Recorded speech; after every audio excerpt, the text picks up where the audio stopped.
Merci à vous d'être aussi nombreux ce midi pour le webinaire.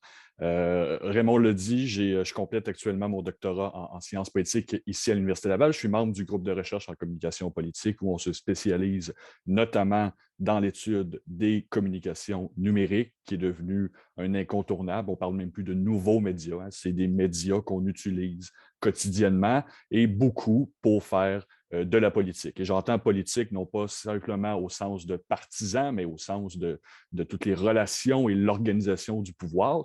Et donc, ça nous touche tout et tout quotidiennement.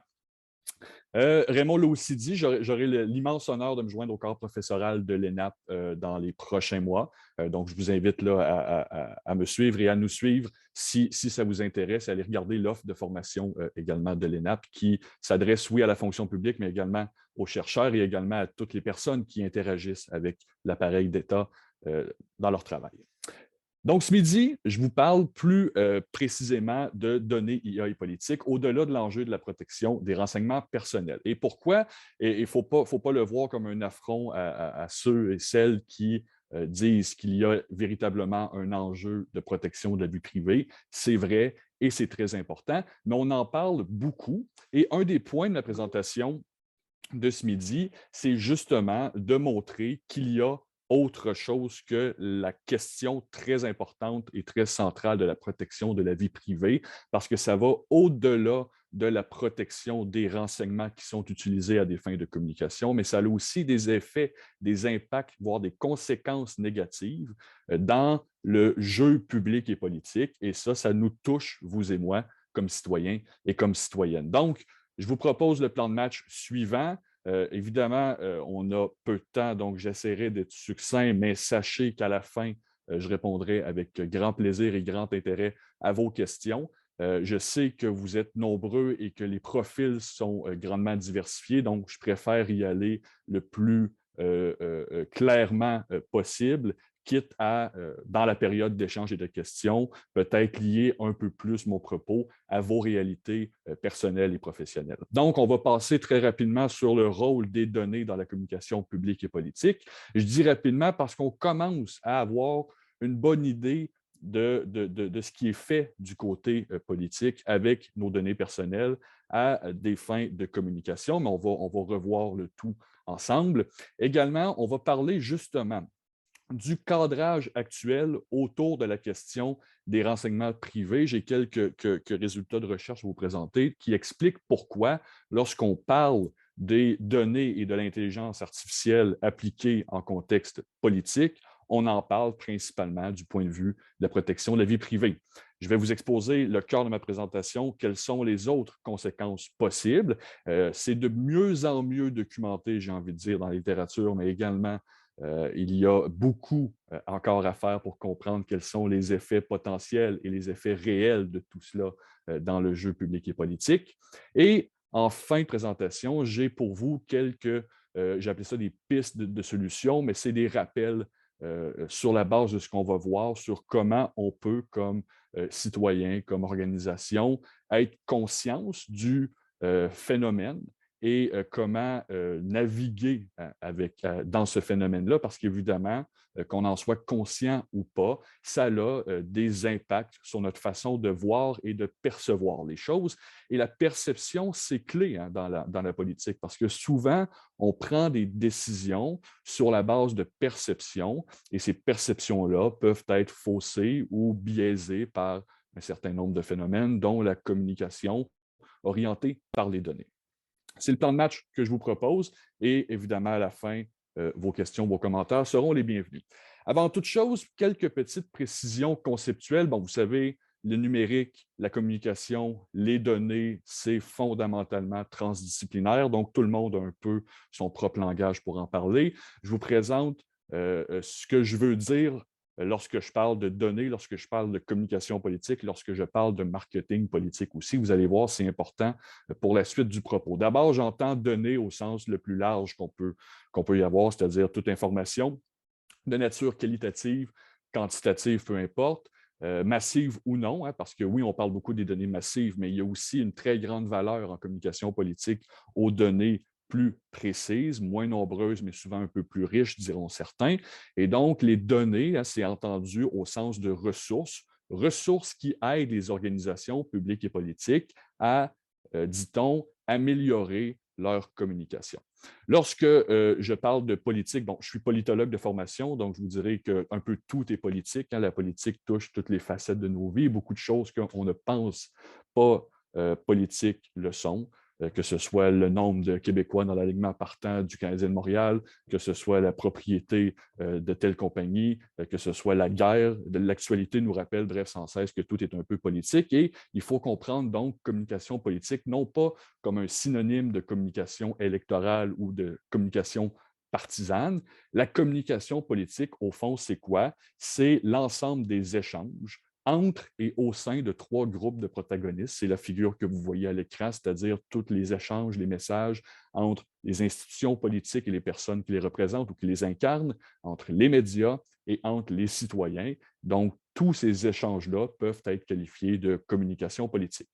Et le marketing politique, c'est important parce que c'est à l'origine de la logique de l'utilisation des données comme ressources à des fins de communication publique et politique. C'est-à-dire que le marketing politique, c'est l'importation ou l'adaptation de la logique de marketing commercial à la sphère publique et politique. De la même façon qu'une entreprise va chercher à créer des produits ou une offre qui va être le mieux adaptée à la demande et qui va chercher à créer une relation avec les clients, mais dans la sphère publique et politique, cette logique-là, elle est adaptée et c'est devenu une tendance. Les partis politiques, les organisations publiques, les municipalités, les gouvernements, consciemment ou pas, mais c'est très bien documenté dans la littérature, notamment par les travaux d'Alex Marland, qui est professeur à Memorial, eh bien, on importe les techniques, la logique, la vision marketing au sein des organisations publiques pour tenter d'adapter l'offre. Et l'offre, ça peut être une politique publique, ça peut être un message clé, ça peut être un programme.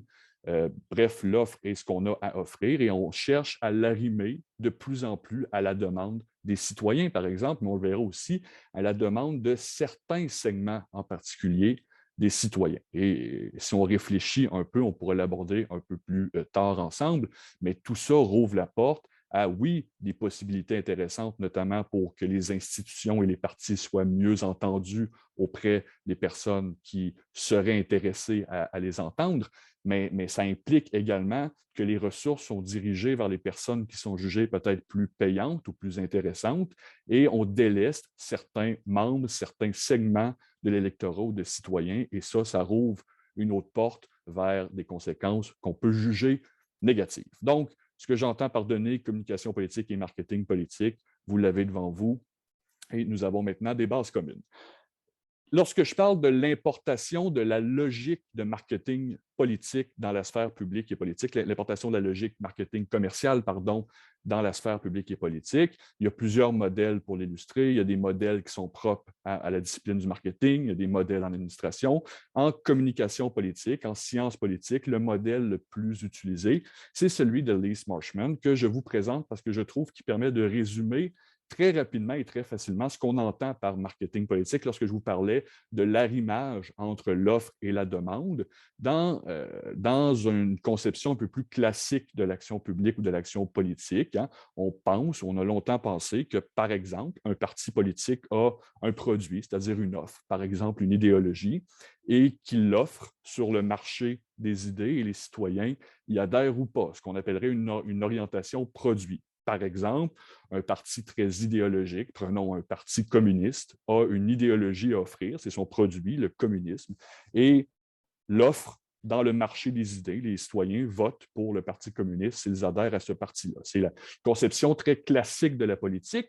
Ce qu'on observe ces dernières années, particulièrement depuis le tournant des années 2000, d'abord sur la scène fédérale sous Stephen Harper, qui a vraiment été un précurseur dans l'importation du marketing commercial en politique, mais aujourd'hui, ça tend à se généraliser à tous les paliers de gouvernance, que ce soit fédéral, québécois ou municipal. C'est un déplacement d'une orientation produit où on avait des produits politiques idéologiques forts vers une offre de produits politiques de plus en plus adaptés aux besoins et aux intérêts de la population. Ça peut s'expliquer par une panoplie de causes, notamment l'individualisation de la société, le fait qu'on est de moins en moins peut-être intéressé ou on a de moins en moins la possibilité de suivre la joute politique et publique. Et donc, pour être rejoint, il faut qu'on soit rejoint par des messages qui nous interpellent davantage. C'est, entre autres, la baisse du militantisme aussi. On est de moins en moins membres de partis politiques, on milite de moins en moins pour des partis politiques.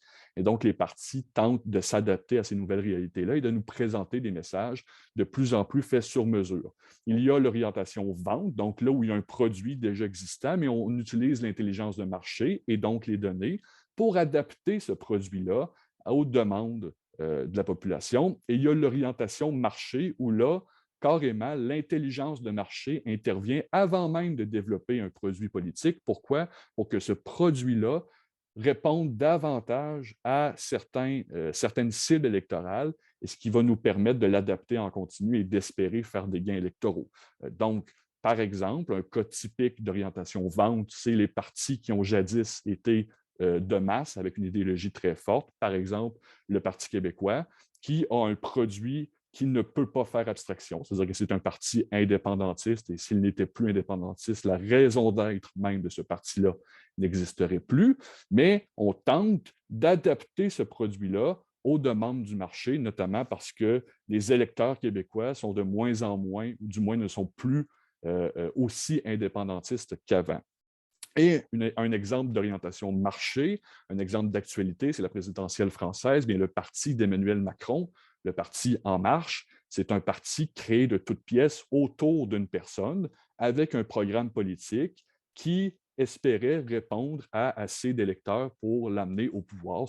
Et ça a fonctionné une première fois et peut-être que ça fonctionnera une seconde fois. Sur la scène politique québécoise, par exemple, les partis politiques municipaux, souvent centrés autour de la personnalité de la personne qui se présente à la mairie, bien, beaucoup d'entre eux peuvent rentrer dans la catégorie orientation marché. Pourquoi? Parce que ce n'est pas des organisations politiques qui ont un bagage idéologique très important, ce n'est pas des partis politiques qui ont une offre déjà très définie et on définit un peu sur mesure ce qu'on a proposé aux citoyens grâce à des données qu'on collecte sur eux en espérant leur offrir quelque chose qui les amènera à aller voter et à élire un maximum de conseillers. Donc, c'est les trois orientations générales. Évidemment, toute chose n'étant pas parfaite, hein, c'est davantage un spectre que trois catégories où on y entre ou on n'entre pas, mais c'est pour vous montrer cette idée-là que de plus en plus, on utilise les outils, la logique du marketing pour construire des offres politiques. On pense la politique maintenant en termes marketing. Et ça a des incidences. Bon, comment ça se déploie concrètement? Vous savez, il y a la phase stratégique de planification et la phase tactique de mise en œuvre de n'importe quelle stratégie. En politique, c'est la même chose. Et les données interviennent à différentes étapes, voire à toutes les étapes. Lorsqu'on fait d'abord de la recherche sur l'électorat pour comprendre le marché, pour comprendre qui compose l'électorat, bien, on a besoin de données pour avoir une lecture intéressante des gens. On ne pense plus les campagnes politiques comme des campagnes de masse où il ne suffit que de faire quelques conférences de presse, faire quelques shows télé pour qu'un maximum de gens entendent un seul message. On tente de comprendre le plus finement possible qui compose l'électorat pour ensuite le segmenter, donc le diviser en certains groupes, puis cibler les groupes qui sont considérés comme étant les plus intéressants pour faire des gains. Et à partir de ces groupes cibles-là, on se positionne, c'est-à-dire qu'on élabore un produit politique, une offre politique pour répondre aux besoins et aux intérêts de nos cibles électorales. Et c'est ce qui agit comme fer de lance, comme pierre angulaire de toute la stratégie que l'on va déployer par la suite. Et les données, évidemment, nous permettent d'avoir cette lecture-là de l'électorat, mais nous permettent aussi de, dit-on, mieux diffuser nos stratégies et nos messages parce que le numérique nous permet de davantage cibler nos messages, de personnaliser nos messages. Les groupes d'intérêt sont plus facilement identifiables et donc, ça nous permet un peu dit-on, d'être plus efficace. Et vous voyez, bon, ça, c'est un peu la recette de base de n'importe quelle campagne basée sur les données, c'est-à-dire qu'en politique, par exemple, hein, la base de toutes les bases, c'est la liste électorale que Élections Québec fournit aux partis, que ce soit municipaux ou québécois. Et sur cette base-là, on tente d'abord d'y insérer ou d'y associer des informations de contact pour être capable de rejoindre les gens, mais aussi des informations sur leurs préférences, sur leur mode de vie, sur leurs habitudes de consommation, sur leurs intérêts, sur leurs besoins. Et tout ça est traité à l'aide généralement de plateformes ou d'outils tiers. Il y a une industrie de la campagne électorale maintenant, locale et internationale, qui offre aux partis politiques de pallier à un manque de ressources ou d'expertise technique et de faire un certain nombre d'analyses pour eux, par exemple pour mieux cibler les électeurs, mais aussi dans le déploiement de la campagne. Lorsqu'on passe, par exemple, via l'outil publicitaire de Facebook pour cibler des segments d'utilisateurs de la plateforme, c'est aussi l'intervention d'un tiers qui traite de la donnée pour nous et, dit-on, nous permet d'être plus efficaces. Donc, la donnée, c'est vraiment quelque chose qui est rendu transversal dans les campagnes. Parfois même, on oublie que tout ça se base sur des données et que ces données-là nous offrent une perception de l'électorat et non pas une image parfaite de ce qui est vraiment l'électorat. Pourquoi? Parce que la qualité des données, l'utilisation qu'on en fait, les outils qu'on va aller chercher pour utiliser ces données-là ont des importances, ont des conséquences très importantes sur la perception qu'on va avoir de l'électorat et donc sur la stratégie qu'on va mettre en œuvre. Et là, je parle d'un exemple tiré d'une campagne électorale avec un parti politique, mais c'est la même chose, par exemple, pour une municipalité qui chercherait à attirer des nouveaux résidents et qui voudraient mettre en place une campagne de promotion. C'est la même chose pour une université qui cherche à aller chercher davantage d'étudiants et qui voudrait mettre en place une campagne de recrutement. Voire ça pourrait s'appliquer aussi à un ministère qui, à l'aide d'une nouvelle politique publique, a un programme à offrir et désire développer ce programme-là pour rejoindre les besoins et les intérêts d'une clientèle particulière. D'ailleurs, le langage, hein, on parle de marché, on parle d'offres, de demande, on parle de clients.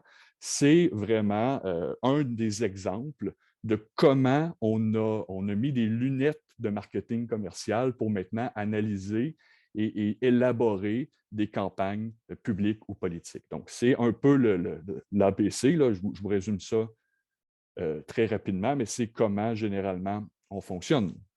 Et on est vit à l'ère du micro-ciblage, c'est-à-dire que ça nous permet de cibler. Mais parce que l'information est de plus en plus accessible, parce qu'on est capable de la collecter et de la traiter plus rapidement, ça nous permet d'avoir une compréhension qui est toujours de plus en plus fine de nos cibles potentielles.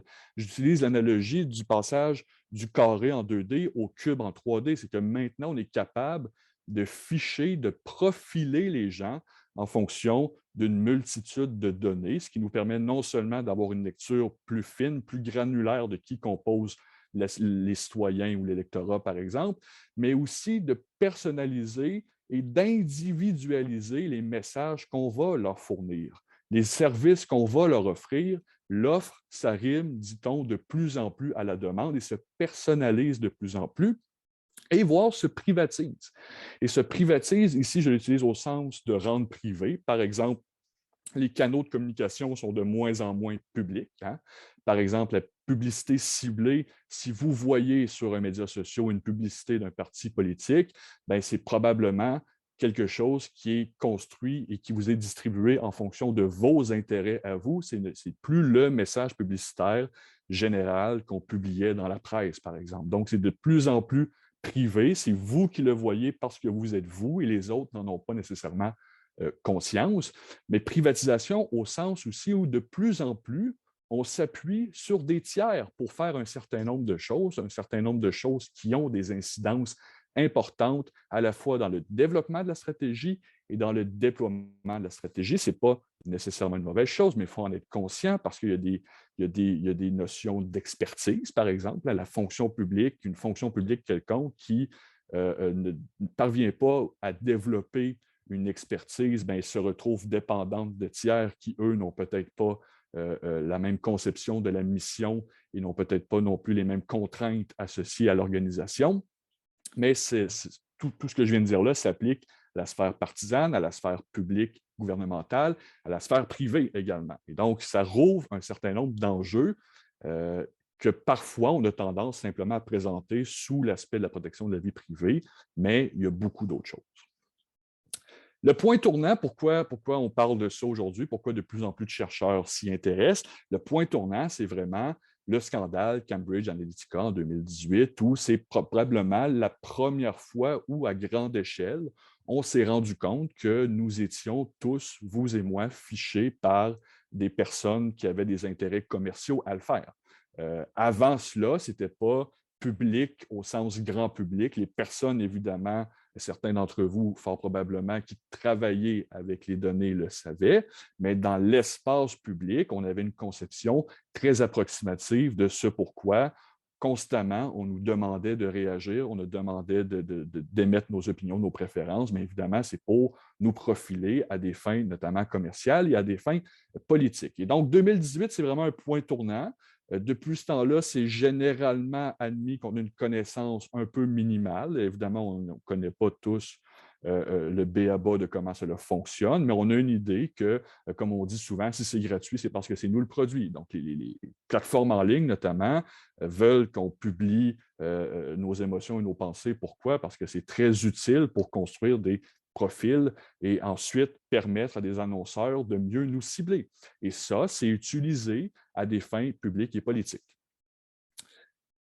Le cadrage de la question de la protection de la vie privée. Pourquoi on en parle sous l'angle de la protection de la vie privée? J'ai fait l'exercice d'analyser comment cet enjeu-là a été publicisé au sens de rendre public par les médias d'information au Québec. Et on voit que, bon, d'abord, c'est bien connu dans la littérature que les médias, qu'ils soient traditionnels ou sociaux, ont un rôle important dans la mise à l'agenda des enjeux publics. C'est eux qui, encore aujourd'hui, agissent comme curateurs, si on veut, de contenu. Du moins, c'est par les médias que les choses deviennent des enjeux publics et politiques. Et donc, c'est important d'analyser ce que les médias font, comment ils parlent de certaines choses, parce que comment ils en parlent a une incidence sur comment nous, on comprend les choses.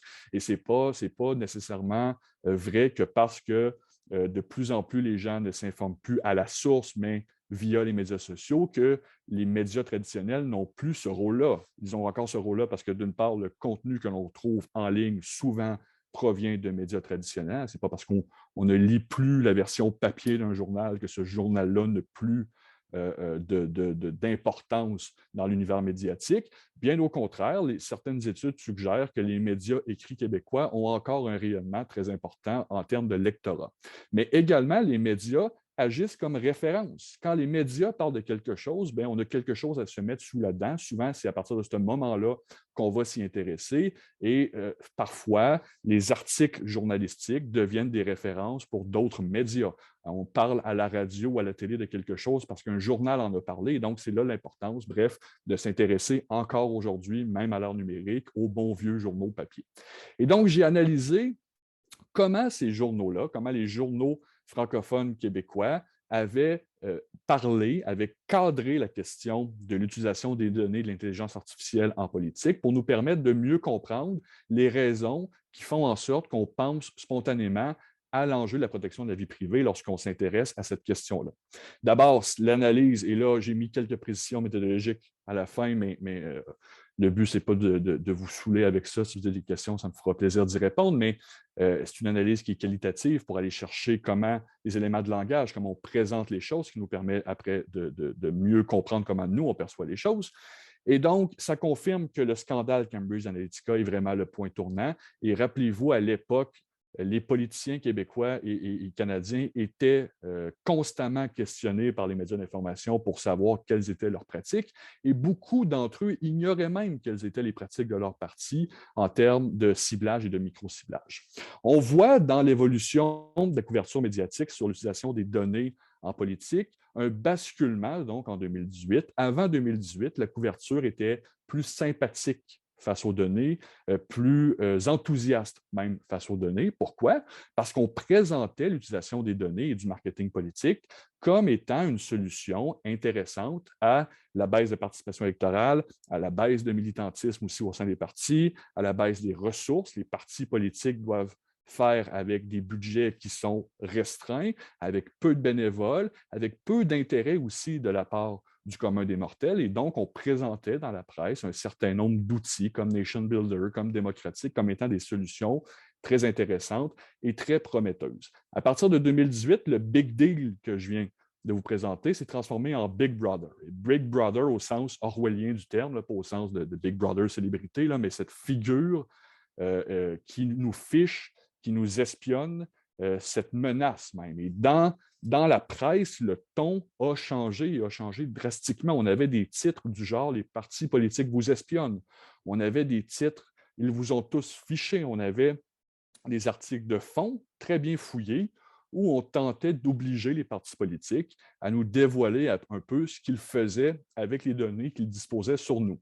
Évidemment, l'enjeu de la vie privée était au cœur de ce traitement-là. Hein. Donc, en présentant la chose comme Big Brother, on présentait la chose comme quelque chose qui nous espionne et non pas quelque chose qui peut avoir d'autres conséquences sur le processus démocratique. Vraiment, dans les médias, en général, on présente l'utilisation des données en politique, l'utilisation de l'intelligence artificielle en politique comme quelque chose qui est une menace à la protection de notre vie privée, de nos renseignements, mais on s'intéresse peu, voire pas du tout, aux conséquences sur le débat démocratique, aux conséquences sur la circulation de l'information. Si on en parlera tout à l'heure, ce sont des menaces sérieuses auxquelles nous devrions commencer à avoir une réflexion tout aussi sérieuse parce que, à l'ère du micro-ciblage, cette notion de libre circulation de l'information, elle est essentielle si on veut jouer un rôle citoyen éclairé. Fait à noter aussi, il y a une seule mention de l'intelligence artificielle appliquée en contexte politique dans tous les articles, alors que l'intelligence artificielle sur diverses formes peut intervenir à toutes les étapes du marketing politique, mais également, on présente toujours, ou presque toujours, l'utilisation des données en politique comme étant le fait des partis politiques et des campagnes électorales. On ne présente pas, alors qu'on sait que le potentiel est là et que les pratiques sont probablement là également, on ne présente jamais l'utilisation des données pour de la communication politique gouvernementale, par exemple. On ne présente pas l'utilisation des données pour informer les décisions de politique publique ou encore l'utilisation des données par des tiers partis, que ce soit des groupes d'intérêt, que ce soit des tiers enregistrés lors des élections. Donc, on semble ou on présente le fait comme étant uniquement une pratique faite par des stratèges politiques et donc une certaine charge un peu négative qui est associée à tout ça. Pourquoi? Parce qu'on est généralement très sceptique lorsqu'on parle de politique dans les médias. Et il y a un cadrage stratégique des médias, aussi documenté dans la littérature, c'est-à-dire que lorsque les médias parlent de la politique, on tente de détricoter les stratégies et donc on présente ça comme étant quelque chose qu'il faut détricoter et non pas quelque chose d'acceptable ou quelque chose de nécessairement positif. Et donc, l'analyse de la couverture médiatique québécoise sur cet enjeu-là nous confirme que nous avons encore collectivement, dans l'espace public, une compréhension qui est partielle et fragmentée des pratiques orientées par les données et de leurs conséquences dans la sphère publique et politique. Il y a aussi une inégalité des gens qui sont mobilisés pour parler de cela. Vous voyez, ça a été essentiellement des gens associés à la sphère politique et à la sphère des autorités, des institutions qui ont été mobilisés dans la couverture médiatique. Ce que ça nous dit, c'est que les médias ont présenté le problème des données en politique comme une question politique à laquelle on devait avoir une réponse législative. Alors, ce n'est pas faux, ce n'est pas fautif, mais ce n'est pas complet. Et évidemment, le phénomène est plus gros et le phénomène est souvent aussi dénationalisé, c'est-à-dire que ce n'est pas parce qu'un État ou une juridiction vote une loi que le phénomène est complètement réglé à l'intérieur de ces frontières-là. Il y a une faible mobilisation du secteur privé. C'est intéressant parce que dans d'autres contextes nationaux, notamment aux États-Unis, notamment en France, les compagnies qui offrent des services aux partis politiques sont généralement beaucoup plus mobilisées dans la presse pour expliquer ou vendre leurs pratiques. Ici, beaucoup moins. Ça peut s'expliquer parce qu'il y a peu de compagnies qui offrent le service. D'autre part, que beaucoup de compagnies sont internationales, donc c'est peut-être aussi moins facile de les approcher pour discuter. C'est intéressant aussi que peu de chercheurs universitaires ont été mobilisés dans les articles et que la société civile et que les citoyens, donc les personnes qui sont principalement concernées par les conséquences, par cette vie privée qu'on désire protéger, c'est la vie privée des citoyens, ces gens-là sont totalement ou presque totalement absents de la couverture médiatique. Et donc, ce qui m'amène à dire que la protection de la vie privée, qui est un enjeu important, qui est un enjeu central dans l'utilisation des données en politique, c'est un peu l'arbre qui cache la forêt, parce qu'on a mis l'accent très clairement sur cet aspect-là lorsqu'on discute de cette chose-là dans l'espace public, mais ce n'est pas le seul arbre qui fait partie de la forêt, et c'est important, voire essentiel démocratiquement, d'avoir une réflexion sur les autres arbres. Donc, de prendre un pas de recul pour mieux apprécier la totalité de la forêt, une forêt avec beaucoup plus de risques, beaucoup plus de questions à se poser que la simple question de la protection de la vie privée. Je vous en présente quelques-uns qui ont, entre autres, été présentés dans un témoignage écrit qui a été sollicité par un comité parlementaire australien dans le cadre d'une enquête publique, qu'ils ont fait dans l'État de Victoria pour tenter de mieux comprendre comment l'utilisation, la communication orientée par les données peut impacter la vie politique. Il y a d'abord toute l'inégalité de la participation, parce qu'on présente souvent la communication orientée par les données comme quelque chose de plus efficace, mais évidemment, ça vient avec des coûts, ça vient avec une demande en ressources, ça vient avec une demande en expertise. Et à partir du moment où il y a des entités, des organisations, des partis, des groupes d'intérêt, des groupes de citoyens qui sont mieux équipés que d'autres, il y a, par la force des choses, une inégalité de participation et notre système démocratique est basé, entre autres, sur cette idée qu'on peut faire valoir nos points de vue, nos arguments sur un certain pied d'égalité avec d'autres. Donc, on se retrouve, par exemple, avec des groupes très structurés, très bien financés, pas toujours de façon légale au regard de nos propres lois et règlements, qui ont des moyens techniques et technologiques très efficaces et très nombreux pour faire valoir leurs points et que d'autres n'ont pas cette opportunité-là, cette expertise-là pour le faire. Lorsqu'on parle, entre autres, d'enjeux de désinformation, d'ingérence étrangère dans les élections, d'astroturfing, cette technique de communication qui consiste à créer de toutes pièces un mouvement dit populaire pour tenter, par exemple, de polariser des questions ou des enjeux politiques, c'est créé en partie par cette inégalité de participation, parce que la riposte n'est peut-être pas aussi efficace que le mal qui est causé par des gens malveillants. Ça pose la question du défi de la régulation. On le sait, nos autorités compétentes en matière d'élections font leur possible, mais n'ont pas tous les outils. D'ailleurs, le directeur général des élections, Élections Québec, demande depuis des années d'être davantage outillé pour pouvoir intervenir, notamment auprès des partis politiques, pour s'assurer d'un respect de nos lois, de nos règlements et des pratiques en matière de communication orientée par les données. Mais il y a aussi de plus en plus d'autres groupes qui, de plus en plus facilement, peuvent intervenir dans les débats politiques, dans les élections. Et donc, ça pose un défi de monitorer ces gens-là, d'une part, et d'encadrer leurs actions.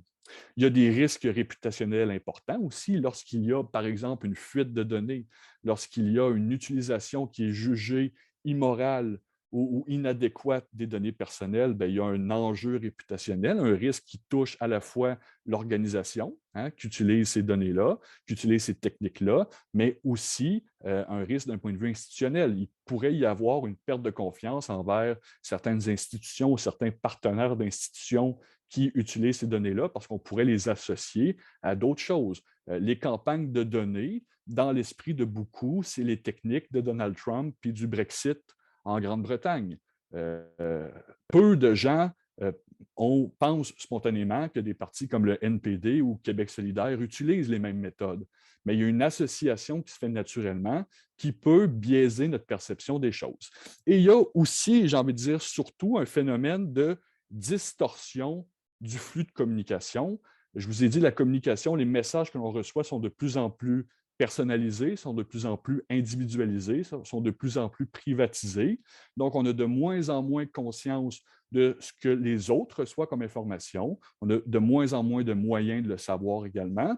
Et on est de plus en plus, j'ai envie de dire, flatté dans le sens du poil. C'est-à-dire que l'information qu'on reçoit, notamment via l'univers numérique, étant personnalisée, elle est faite pour nous faire réagir d'une façon ou d'une autre, mais ce n'est pas nécessairement l'ensemble de l'information qu'on a besoin pour faire un choix éclairé ou pour avoir une opinion éclairée sur des sujets. Et ça, c'est une autre des menaces qu'on parle moins, mais qu'on devrait très sérieusement se pencher parce que ça a des impacts, notamment sur la fragmentation de l'électorat, notamment sur ce que certains appellent la polarisation des opinions. Ça a un impact donc sur la perception, sur notre perception de la vie publique des autres et donc sur nos opinions et ultimement sur notre participation politique.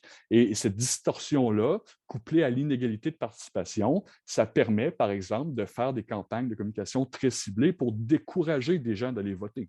Et on le sait, en communication politique, c'est plus facile de décourager quelqu'un d'aller voter que de le convaincre de voter pour nous. Et donc, certains partis politiques font des campagnes très négatives pour décourager certains électeurs qui seraient enclins à appuyer un adversaire, mais qui, au final, n'iront pas voter parce que leur conviction ou leur désir de l'appuyer a été remis en question par de la communication très ciblée et, dit-on, très efficace. Alors, en terminant, quelques pistes de solutions ou de réflexion pour vous. D'abord, on est tous et toutes des récepteurs de cette communication-là. Qu'on soit nous comme citoyens, qu'on soit une organisation également, on subit, on reçoit de l'information et on en subit les distorsions. Et ça, il faut en être au courant. Hein. On n'est plus simplement à l'époque de dire, écoutez, ce que vous voyez sur votre page Facebook, ce n'est pas représentatif. C'est de plus en plus tout ce qu'on voit en ligne est susceptible de ne pas être représentatif parce que l'information, elle est de plus en plus construite sur mesure en fonction de nos intérêts, en fonction de nos billets, en fonction de nos préférences, et ce n'est pas l'ensemble de ce qu'on a besoin pour faire un choix. Il faut donc éviter les chambres d'écho, adopter des bonnes routines informationnelles, des bonnes routines d'information. Hein. Il ne faut pas se laisser confortablement dans notre coin où les messages que l'on reçoit confortent nos opinions. Il faut faire l'exercice nous-mêmes d'aller chercher de l'information qui est discordante, de l'information qui va à l'encontre parfois de ce que l'on pense, ce que l'on croit, parce que sinon, nous n'aurons pas le point de vue diversifié dont on a besoin pour faire un choix éclairé. Il faut toujours vérifier ses sources auprès, idéalement, de sources fiables et reconnues. Ça a l'air basique, mais de plus en plus, dans l'univers numérique, c'est difficile de trier le bon grain de livret. Qu'est-ce qui est une information qui est juste, qu'est-ce qui ne l'est pas, est-ce que tel média est intéressant ou pas? Et on a une réflexion constante à faire. Et il faut se rappeler que les technologies numériques, même si on dit que ça facilite notre vie, en réalité, ça la complique drôlement. Et notre vie de citoyenne, elle est compliquée par le numérique, par les phénomènes créés ou rendus possibles par l'univers numérique. Et c'est à nous d'en faire plus pour s'assurer d'être convenablement informés, que notre perception soit la plus juste possible des choses. Et comme producteur et diffuseur, encore une fois, d'un point de vue citoyen, mais d'un point de vue d'organisation, il faut garder en tête que nous participons, qu'on le veuille ou pas, à cette communication-là orientée par les données, parce qu'on utilise des plateformes qui sont propulsées par ces techniques-là, parce que les traces numériques qu'on laisse en ligne sont utilisées à des fins de profilage publicitaire, par exemple. Et donc, il faut douter des beaux discours. Hein. Lorsqu'une entreprise tierce nous approche en nous disant qu'ils ont la meilleure invention depuis le pain tranché qui peut, à l'aide d'un moyen technologique simple, régler un problème que l'on vit, il faut faire attention. Pourquoi? Parce que d'une part, la littérature montre qu'il y a encore un écart entre le discours des entreprises et la réalité de ce qu'ils sont capables de faire, mais également parce qu'on a encore une compréhension approximative des effets de nos propres actions et des effets, par exemple, de la communication centrée sur les données, sur le jeu démocratique. Il faut en prendre conscience également lorsqu'on décide de cibler des gens, il faut être conscient qu'on décide aussi de ne pas rejoindre certaines personnes. On décide d'exclure certaines personnes et ça a ultimement un impact démocratique parce qu'avec l'arrivée d'abord des chaînes spécialisées, ensuite de l'univers numérique, avec la montée de la communication personnalisée, individualisée, ce qu'on appelle l'exposition accidentelle, c'est-à-dire le potentiel de tomber sur de l'information qui est utile, mais qui n'est probablement pas ce qu'on veut voir ou entendre à un moment donné, chute drastiquement. Mais on a besoin de cette information-là. Hein. Si on ne fait que surfer sur des sites qui nous confortent, d'écouter simplement des trucs que l'on aime, bien, on s'exclut de certaines informations qui sont pertinentes. Et lorsque, comme organisation, bien, on y va de publicité ou de communication très ciblée, bien, on exclut aussi les probabilités que d'autres personnes qu'on ne pense pas intéressées par notre offre et qui pourraient l'être, y soient exposées.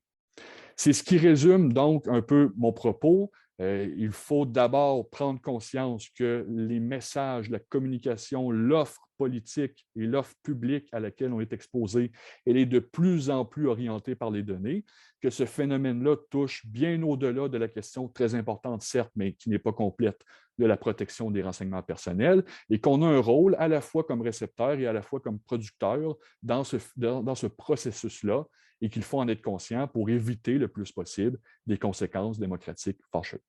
Sur ce, je vous remercie et je suis bien intéressé à prendre vos questions et vos commentaires.